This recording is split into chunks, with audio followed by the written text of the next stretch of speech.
To everyone's surprise or not surprise, you know that batik is not only in Malaysia and Indonesia, it comes from different parts of the world. And I wanted to take you around that world for a while to show you where batik is around the world. And batik started 7,000 years ago. Did you everybody think about that? Batik started 7,000 years ago. 7,000 tahun dahulu.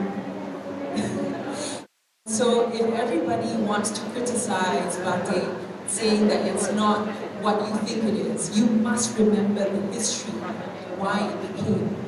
So today, Kraf kita cerita kita, and it's about batik. Next slide. And this next one is going to be a geography. I know, some people cannot read, right? This is a map of the world. Lecturer Nini is going to talk here a little bit. So, it is called the spread of batik. I did a lot of research, or whatever I can, so professor, historian, dia marah I, okay, kalau salah. Dia macam, I get confused abad and BCE and all that, but whatever I know is batik started about 7,000 years ago. And this is Egypt, number one here, and this is India. So back in the day, they had a trade route that went from Egypt to India. And so there is evidence in the world, back in the day, this is ancient Egypt times, so it's like AD times, BC, that there's evidence of batik along this route here. So when it gets to India, that's when I think it started to this part of the world, to Asia, too. Yeah, am I teaching you something new?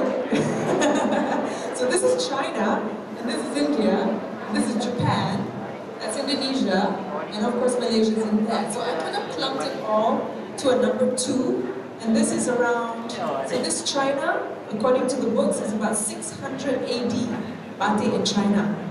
Japan, 700 AD, during the period when they were having a lot of cross-cultural exchange. And it went here to Indonesia. Apparently, the oldest batik in Indonesia was found in Sulawesi back in 500 BC. But Indonesia really started kind of like picking it up around 13th century, and Malaysia started picking it up maybe two centuries later. That's 200 years later. Centuries, I talk about 10 or whatever, 200 years later. So when you think about doing a comparison between this country that I do not need to mention and our country, just think about the history behind it. So I don't think that we should compare anymore between our batik and other countries' batik, but it's good to reflect on the history behind it. Okay? So this is what happens in Japan and all that. And then after that, after all this happened, the trade route started opening up with Holland. Amsterdam's right over here, Europe number 3. So this started happening where there was an exchange between these countries here. And eventually, Holland came up with a technique to supply stuff in West Africa, the printed batik stuff. So this is batik in overview, and I think that you guys need, or I needed to know this overview of batik for me to understand where my batik came from. Because once we understand the world, we can understand ourselves. Okay? So this is kind of like the spread of batik. Please don't kill me if I get all the facts wrong, but I try to do Cliff Note version. Okay? So next. So, I found this cool map. This is in 2018. Batik wax resist dyeing around the world. So just now I mapped out the same places, but you can see all these different countries, Asia Pacific, Africa, Europe, America, and Latin America, all picking up batik in some kind of form. When I say some kind of form, because it doesn't necessarily mean wax resist. Batik is a form of resist, but what they use is different. It's only that in Malaysia and Indonesia, we define it as batik is wax resist. But even in Malaysia, that's expanding. So next slide, please. I'm going to take you around the world, so sit back, relax, enjoy this couple of slides. Next slide, Chinese batik. Chinese batik was created by the Puyi and Miao people in southern China. So it's very, very halus. Super, super halus, indigo. You have to go up close to see all the tiny lines. They have a little tool that's almost like the chanting. Next slide. This is what they look like, and they are making it with wax. China, Miao people. Next slide. This is what the tool looks like. It looks like the Chantik punya tool, but it's different, it's sharper. Now I hear that this particular batik is picking up again because some of the younger people are picking up, but they're changing some processes. So they too are changing the traditional ways and innovating to make it more relevant. Next. So this is Yang, and she is the one that's passed it down to her daughter-in-law. And she became very popular because she came up with a 100-bird costume. Andrew, I know you're like the only one here that I can reach out to, but do you know what the 100-bird costume is? It's like an ancient Chinese costume, but the original form is embroidered. But she did this batik, and she became very and she's now passed it on to her daughter-in-law, which is never happens anyways, because you're supposed to pass down to your direct lineage. Tapi kalau dah tak ada, macam mana? So my point is, two are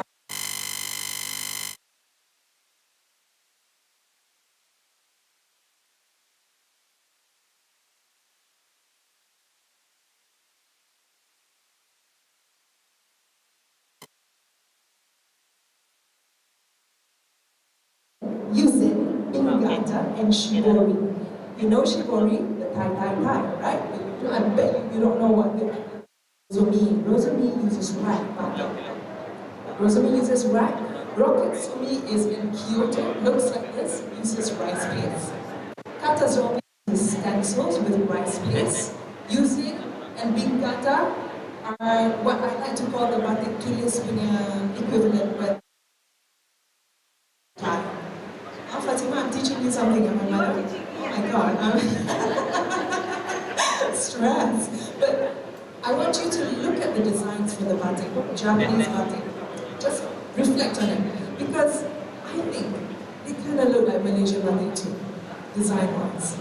Some brush strokes, because some Rosamini, the way they do it is with a brush, with a wax. So they get these brush effects. So this is interesting, and bear in mind, this one is 700 AD. How many years, thousands of years ago? I forgot the calculation, I had my grip. Do you know how much 700 AD is? It's like 700 AD is about 5,000, is the 5th century BC. Oh my God, BC India. God. Never mind. Moving forward, I'm being recorded. Look at next. And this is some more. This is Bingata. Bingata again is hand painted. Cantik, kan? Yeah. So now you know, like the Japanese also did this traditional artistry, and they created their own style. And it's worth also reflecting on as a maker for you to explore. But as now you got some ideas. Macam your eco-printing, that you can change it, right? Maybe look into Japanese techniques. So next. Then we go to Indian batik. Everybody loves Indian batik, right? So one of the Indian batik uses wooden blocks because they are good at block printing. So they have experimented with wax printing, and so this is what it kind of looks like. I have an example of Indian batik as well here. Wow, got show and tell, right? How impressive. So this is an Indian batik created by my friend in India, Creative Me. And they do it with a stove. How beautiful is that? But this is their version of Indian batik. So you can have a look at it. It looks Indonesian, says Azra, Chef Azra. Right, I mean, look at it. Chora, if we learn from John the patterns that travel through Southeast Asia, remember the map, it can come from everywhere. So not one country owns anything, but if you want to see India, India uses roses a lot and paisleys. Those are one of the few, because they have the flower that looks like a paisley. And pass this around, you can see the Indian version of batik. And India has so many cottons, so you can see and feel the kind of cotton. So moving on to the next one, is Indian batik. Sri Lankan batik, not so far away from India, but very different. You've been to Sri Lanka and you checked out some of the batik. They have two different. Sri Lankan batik, obviously corak-corak dia pakai animals juga. Sometimes they go crazy big. So it's either they go really, really tiny, this is like a tablecloth, or they go big. These are like fabrics for their fashion. Again, it looks very similar to the ones that we are practicing now, the sun. But don't forget, all these mean something for the Sri Lankans. The suns and all these dots and things like that. Next. This is their tool. What do you call that? Chanting here. Coconut, and this is their pen. Very, very basic materials, and therefore it's going to affect the way you design your work. That's why the rougher the tool, the rougher it will look. But it looks macam budak-budak punya printing, kan? Because kalau dia punya ni, macam mana nak control, right? It's weird. Okay, that's Sri Lankan batik for you. African batik. African batik is not printed, it can be used. They use two types, wax resist and mud resist. So this is the wax with the burus lidi. Now you're in Africa, there is no way that you can carve wood, there's no way that you can carve logam. So they use things that have more accessible, sponges, lidi, burros, and things like that. So this is, and West Africa has lots of countries, you know, so in different places of Africa, and you are the African queen, Chef Azza, they will have different types of batik. So this is an example of their wax resist using sponge block, sponge, much of the architect was sponge. So that's why you cannot get it so fine, and that's why it's quite different than the look. So the tools that you use will affect. And this is how the ladies pound their dyes, and they're wearing beautiful wax fabric. I just wanted you to look at how wonderful they look. Di kampung tau, they look like they're going for a festival. This is their everyday wear. And I also think about color. A lot of people kata Malaysian batik is so colorful, gaudy and all that. But when I started talking to the people in the East Coast, they don't like colors in Kuala Lumpur. Grey, blue is one color. They call it color suram.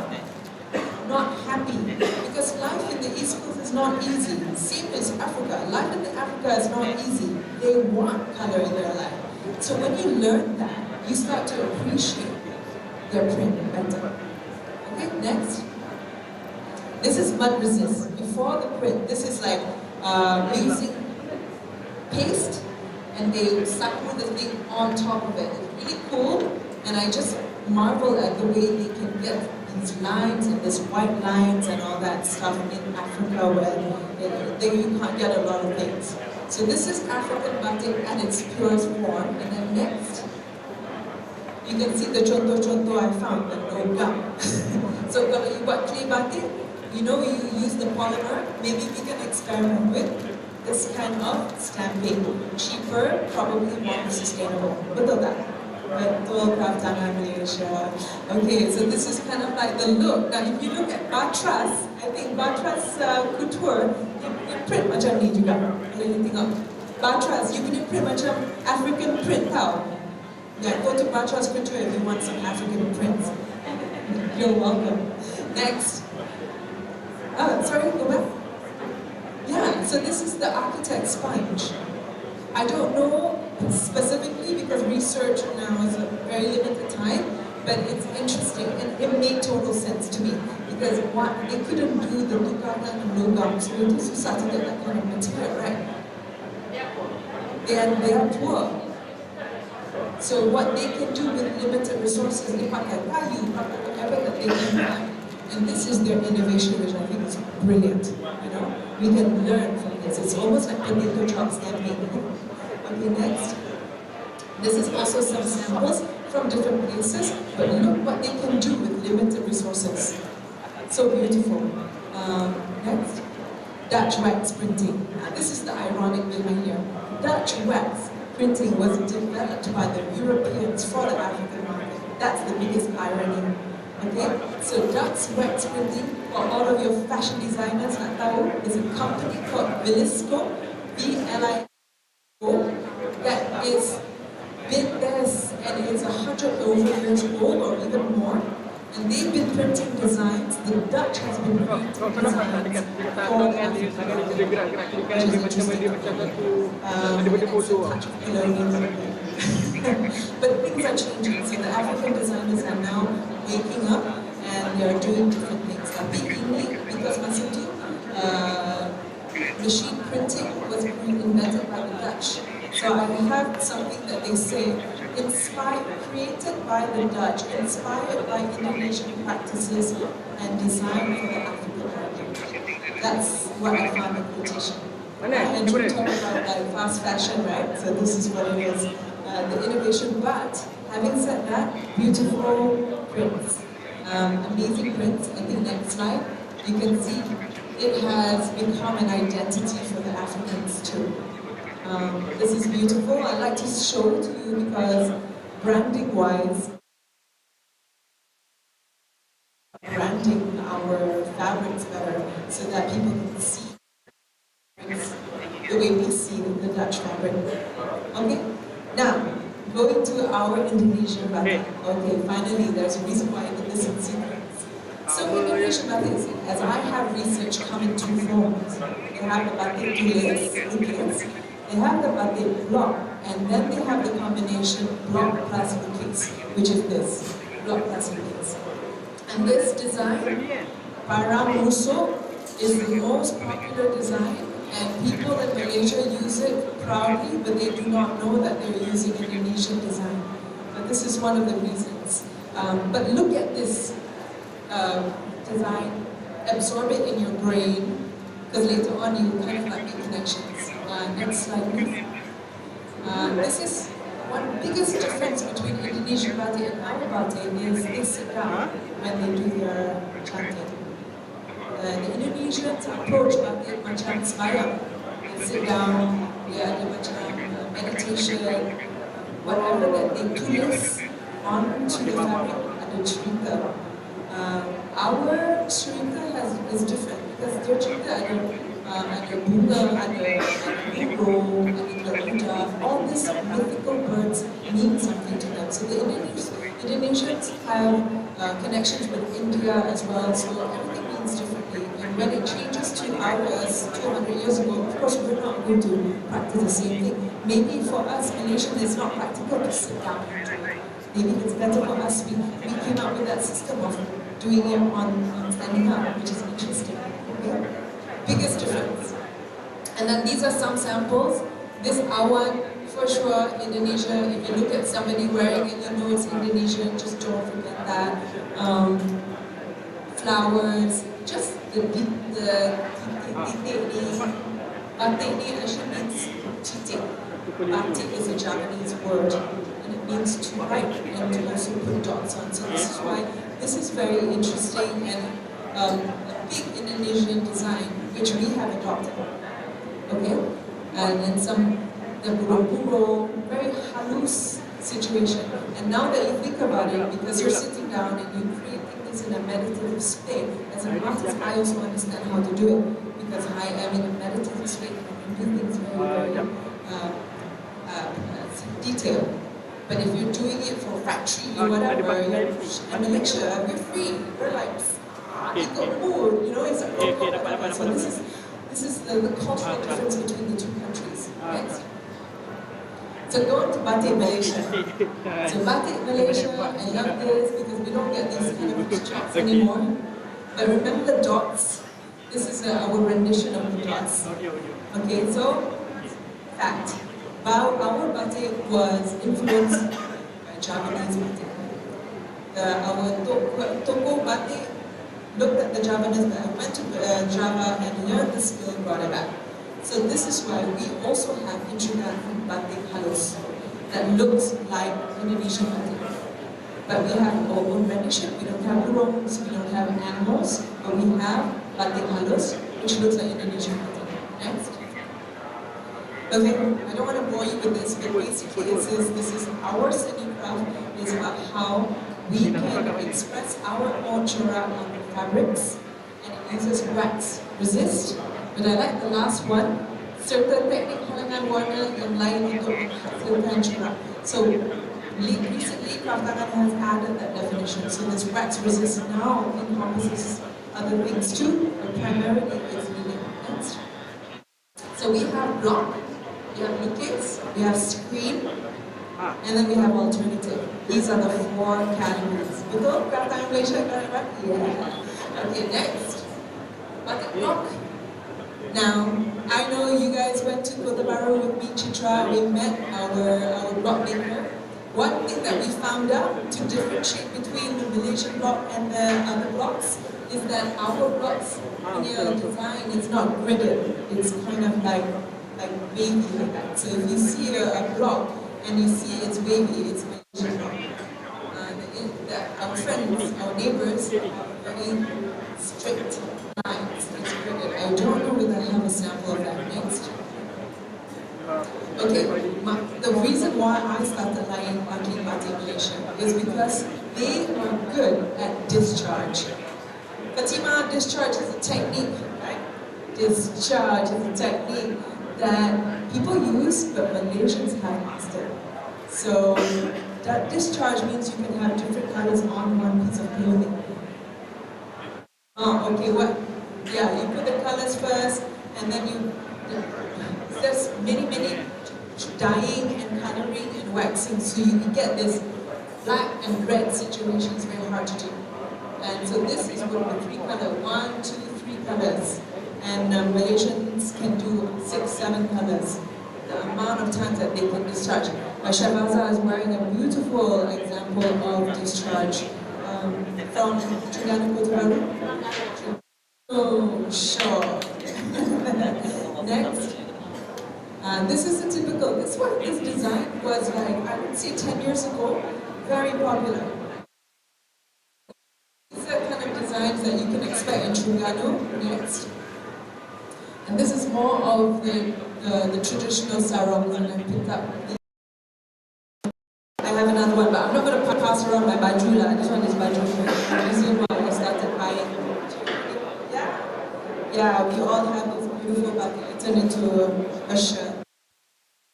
Shirts with this was one of my first batiks that I bought myself because it was like 30 minutes. I sarong tu lah, I got baju pop.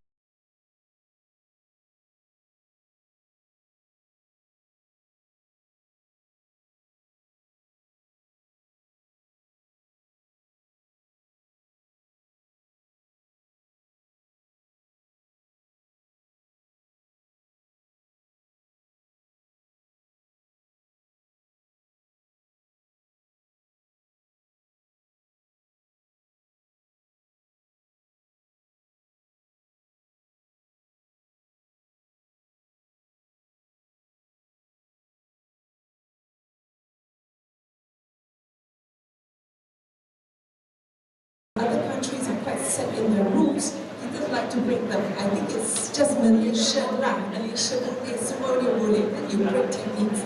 So marbling and chop. And some of this chop is colored, so that's a discharge too. Can you imagine? And they can still become colors. So although it may look a lot of design, but maybe this is also the unique part of Malaysian batik. Okay. This is batik. Kamiz's batik is here. I'm so happy to see him. He was one of few that I bought his batik from, and he is quite the professional at discharge. And I found this color combo very nice to be baju kurung, okay? Sarong and then top, same color, print on print, just goes for it. Okay, this is again like the African print, but it's our rendition, and it's also batik Malaysia. Now I hope you start seeing what is batik Malaysia, very wide in variety and very different from other countries. Next. These are also samples from Tempat batik. I picked it because kita suka fluorescent colors. Not afraid of the fluorescent colors at all. In fact, one time before, in the early 2000s, they were crazy over rainbow because rainbow made them happy. And so now fluorescent colors make them happier and psychedelic even. And it's great. Next. Okay, so we went to fashion. IU Fashion in Kota Baru is one of the biggest guys has 6,000 blocks from all over the world. So he can't even say he's got Indian blocks, he's got Malaysian blocks. And the reason why I state that is, if this batik maker has 6,000 blocks, you cannot control what is Malaysian anymore in terms of corak. Because someone, yes? I want to mention that he's got one of the cleanest factories. Okay, yes.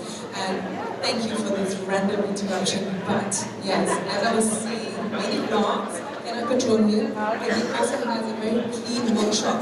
Because we went to another workshop, there was chicken next to the batik and chicken poop as well. So, you know, IU Fashion is somebody that you should look up, and they've created really cool batiks next. This is his current look, but we love these ones where he created black line batik. Very hard to do. I think he says one sarong takes him about seven days to complete. So it goes with the figure as well. So IU Fashion, he is an Adi Guru, a master who's still alive and still creating wonderful batik. And he will not share this to his children. So his children also don't know his magic, sukatan and all that. So I don't know next how to progress from there. Kaki batik! I have featured kaki batik because he's not here. Kaki batik has taken these designs and made them these patchwork. They're very kaki design. Yeah. So, and he has made it his own. So it's a really distinct look, and it's a patchwork of things. Can you explain to us the reasons behind your design? So if you want to talk to him tomorrow, after. On the floor. Okay. It was very cool, and we love this dimension, and a lot of people are wearing these shirts now, so it's pride of nation. Next. Nisa Kapas. Anybody familiar with Nisa Kapas? I've mixed from Adi Guru to new designers. Nisa Kapas is from Chugano. Her father was in the business, so she's second generation, and this is what second generation is doing. This is her version of the sarong, which is lovely, different kepala, pucuk rubung line, chora and kuda tuka, and the borders are different. But she knows exactly what she's doing. It's really pretty. Apa you tengah tunjuk Sabri? Nice, very nice. Go look at Nisa Kapas. Next. Kota Baru, Fleur Batik. Oh, Fleur's not here, but Fleur Batik is also very cool. Third generation batik makers. And we have cotton sateen. Cotton is very different, and it's very good for your kamages and all that. I think they're the only ones that create their own cotton Fleur Batik. But look at the chorak, almost organ like African batik. Next. Fern is from PL. She does both block as well as brush, and this is her ideas. And so as they go younger, the designers go simpler. Whether this is good or bad, who knows? But I think this is what sells for her particular audience, and you need to understand why. And she serves the Masa because it's one color, one tone, cantik. Okay, next. This, oh my god, I mean this. Don't show this to Azrina. It's batik tektura, not Nisa. Okay, Azrina's going to keep batik tektura is a duo on giving proof that has incorporated architecture into the fabrics.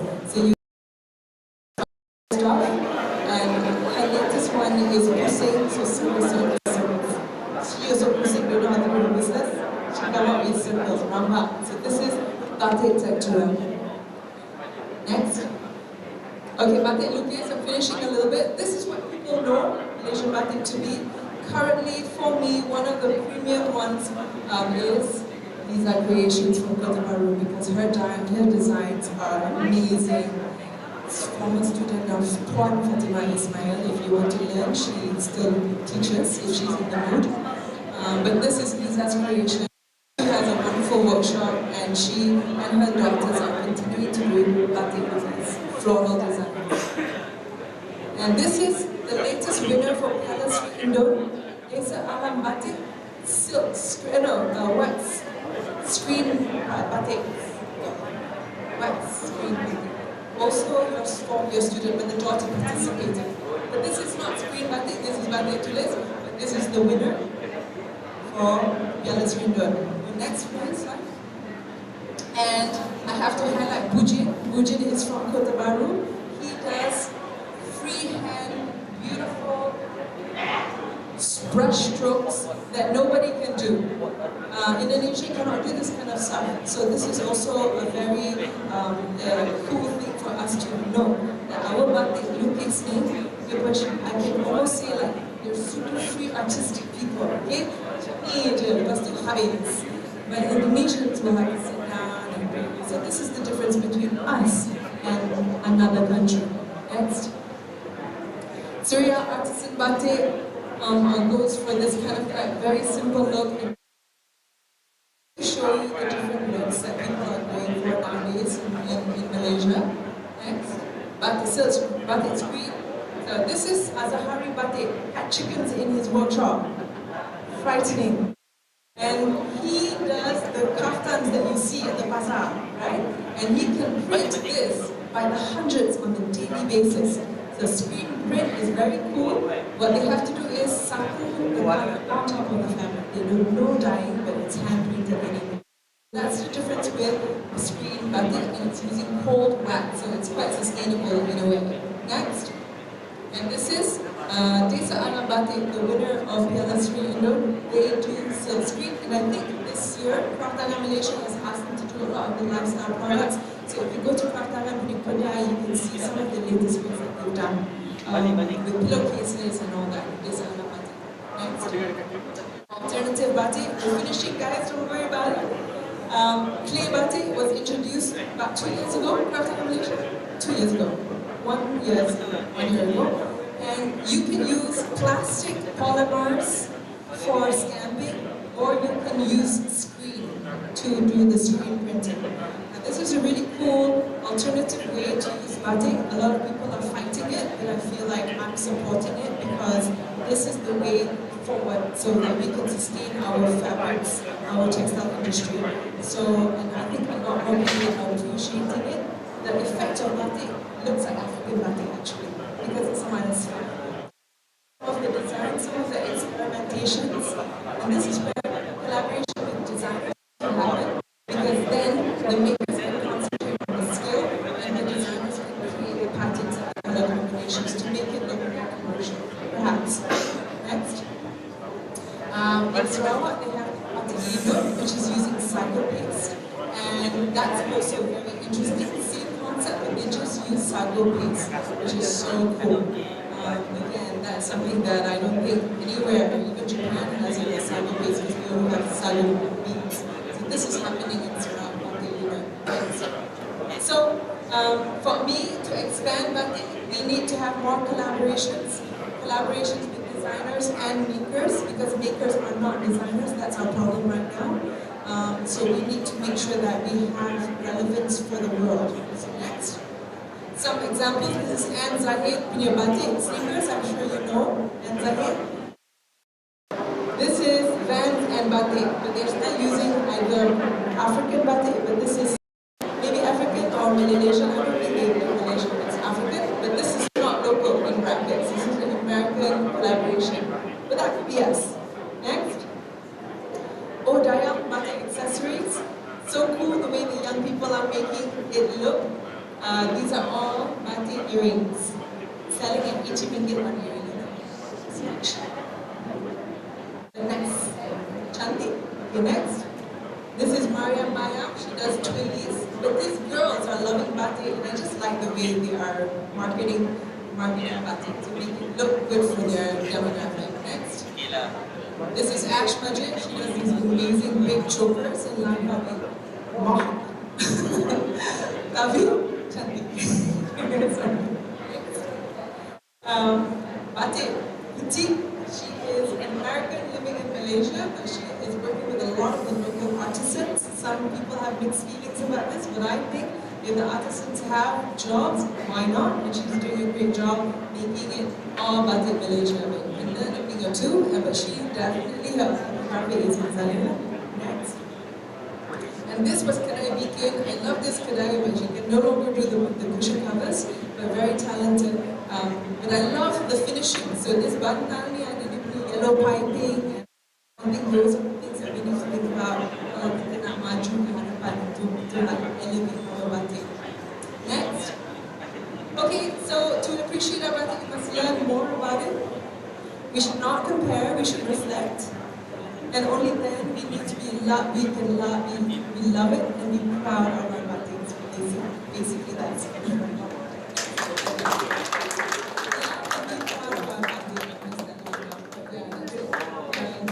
Oh yeah, so it's beautiful, it's unique, beautiful, full of character, and it's a reflection of our people. So this is a snapshot of Batik Malaysia, and I feel like that's kind of like tells the story of Malaysia. Multicultural, multi-everything, and we should embrace that and market that.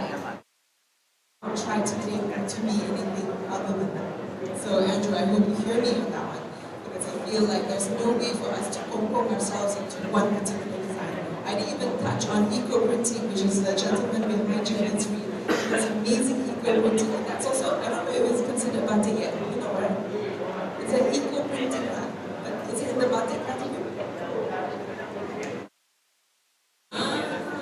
Okay, so you can combine it on the paste. That's okay, great, thank you, that's me. Sorry, I thought you should. Next. Okay, that's it. Question and answer, apparently. Anybody have any?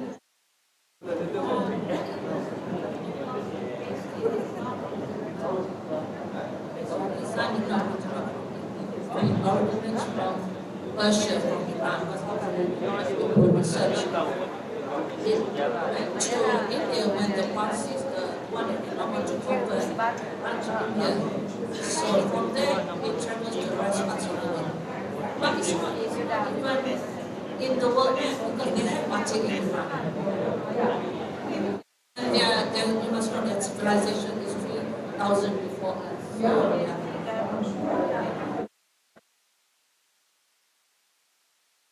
Any other questions? Any comments? No? Kalau tak, terima kasih, and have a wonderful day ahead of you.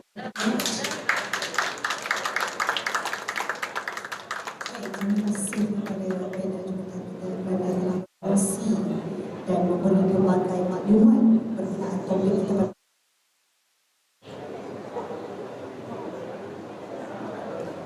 Izinkan saya memberi serakat pantun yang berbunyi suara jatuh ditimpa bunga buah berangan. Andai kata tersilap bicara, kemaafan jua kami mohonkan. Terima kasih sekali lagi kepada